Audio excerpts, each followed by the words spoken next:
Assalamualaikum warahmatullahi wabarakatuh. Saya Zahra Putri Fatmawati, NIM 048, Prodi PGMI 5B.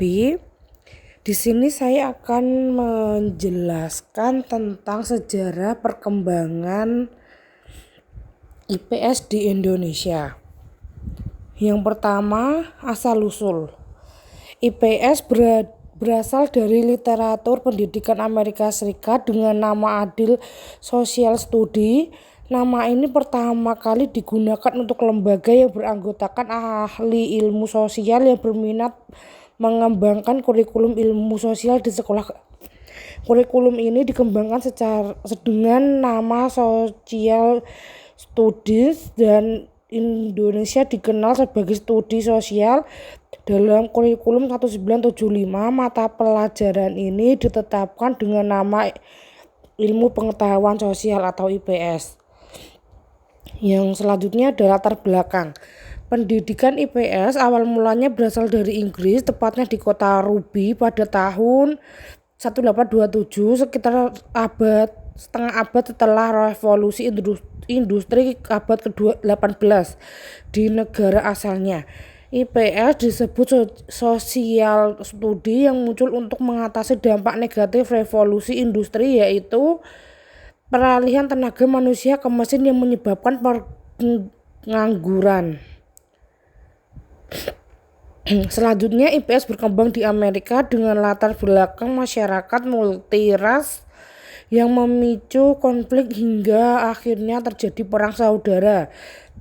Studi ini dimasukkan ke dalam kurikulum dengan tujuan menyatukan bangsa melalui sejarah, mengenal wilayah lewat geografi, serta membentuk warga negara baik melalui CV.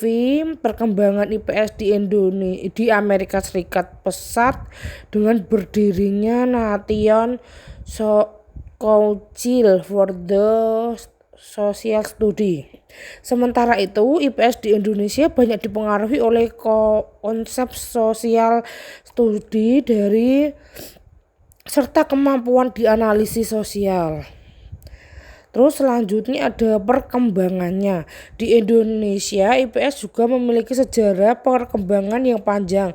IPS pertama kali diperkenalkan di Indonesia pada tahun 1915 setelah Perang Dunia I.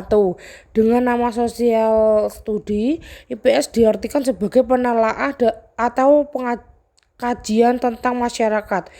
IPS di Indonesia mengkaji berbagai disiplin ilmu seperti antropologi, arkeologi, ekonomi, geografis.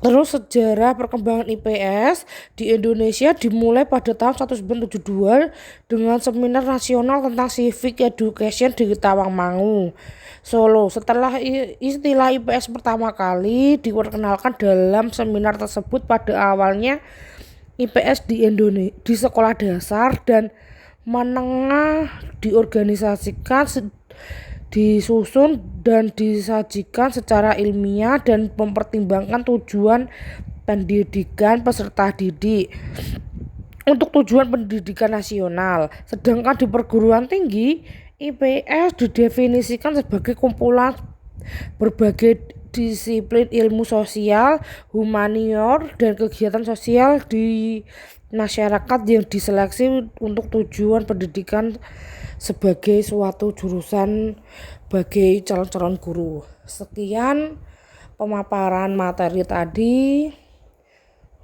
semoga dapat dimengerti. Wassalamualaikum warahmatullahi wabarakatuh.